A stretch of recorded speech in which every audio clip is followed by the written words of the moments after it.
Electrons in a conductor do not spawn from anywhere, nor do they become depleted. They are shared among the atoms in the material. When a voltage is applied, an electric field is created, exerting a force that causes electrons to move. In metals like copper, valence electrons are loosely bound, allowing easy movement from one atom to another. Applying a voltage to a copper wire accelerates the valence electrons, initiating their movement. As electrons traverse the wire, they collide with ions in the metal lattice, causing energy loss converted into heat. Electron collisions also lead to scattering and directional changes. Despite collisions, electrons persist in moving through the wire until reaching the opposite end, where they are collected by the positive terminal of the voltage source. The flow of electrons through a conductor defines electric current. Electric current strength is contingent upon applied voltage and conductor resistance. Conductor resistance gauges the difficulty of electron flow, influenced by material, length, and cross-sectional area. At the Hoover Dam, water turbines drive generators, transforming mechanical energy into electrical energy. Generators produce voltage, prompting the electron flow through connected wires, channeling electricity to homes and businesses within the power grid. Electrons circulating in the power grid's wires originate from the atoms within the wires, not the water turbines. Shared among atoms, electrons respond to applied voltage by accelerating through the electric field, commencing their movement within the wire. Think of a copper wire not as a pipe that's carrying water, but as a crowd of people passing buckets to each other, the buckets being the electrons. It's the movement of the buckets, not the creation of new buckets, that constitutes the flow. Let's delve deeper into the specifics. Voltage, often described as electrical potential difference, is the force that motivates electrons to move. It's akin to the pressure in a water pipe. A higher voltage implies a greater force pushing the electrons. Current, measured in amps, represents the rate of electron flow. It's the quantity of electrons passing a specific point in a circuit per unit of time. A higher current signifies a greater number of electrons in motion. Resistance, measured in ohms, opposes the flow of current.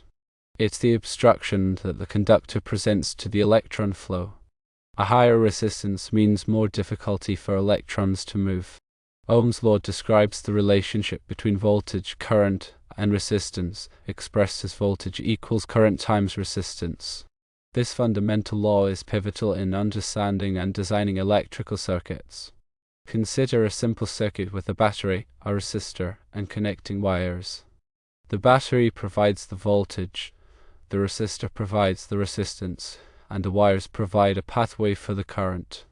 When the circuit is complete, electrons flow from the negative terminal of the battery through the wires, through the resistor, and back to the positive terminal of the battery. The resistor impedes the flow of electrons, converting some of the electrical energy into heat.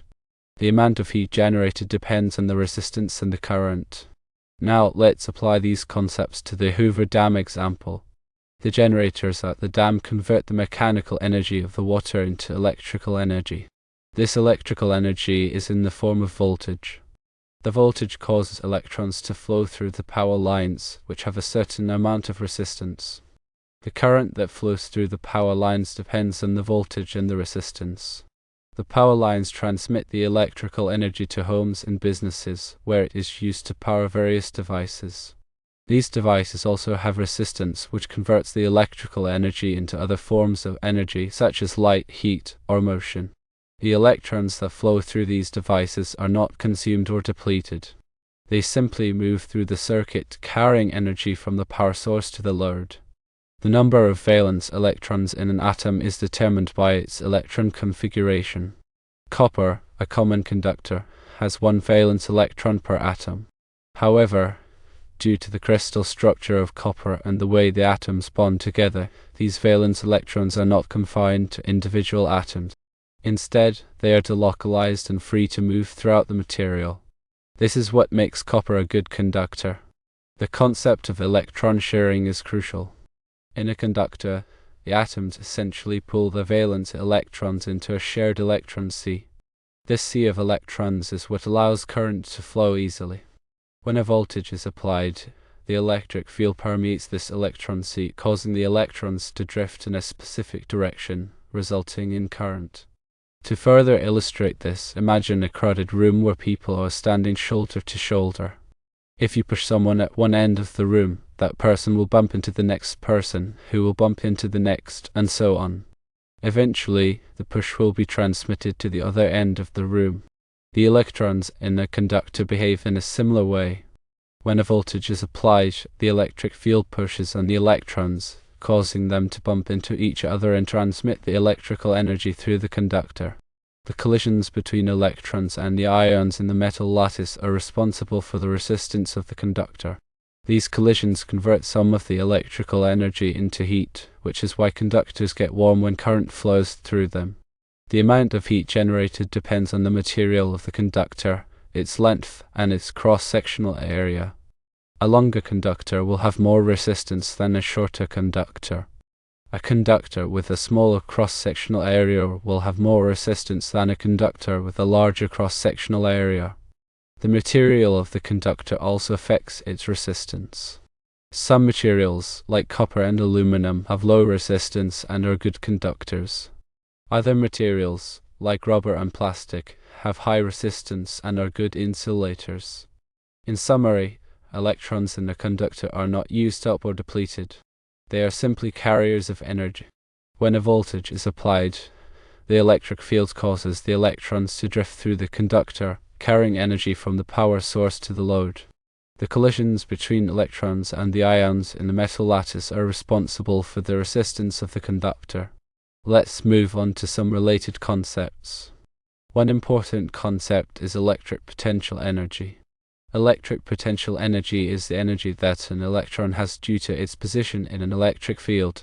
The higher the voltage, the greater the electric potential energy. When an electron moves through a voltage difference, it gains or loses electric potential energy. This energy can then be converted into other forms of energy, such as kinetic energy, heat, or light. Another important concept is power. Power is the rate at which energy is transferred or converted. In an electrical circuit, power is equal to the voltage times the current. The unit of power is the watt. A higher power means that more energy is being transferred or converted per unit of time.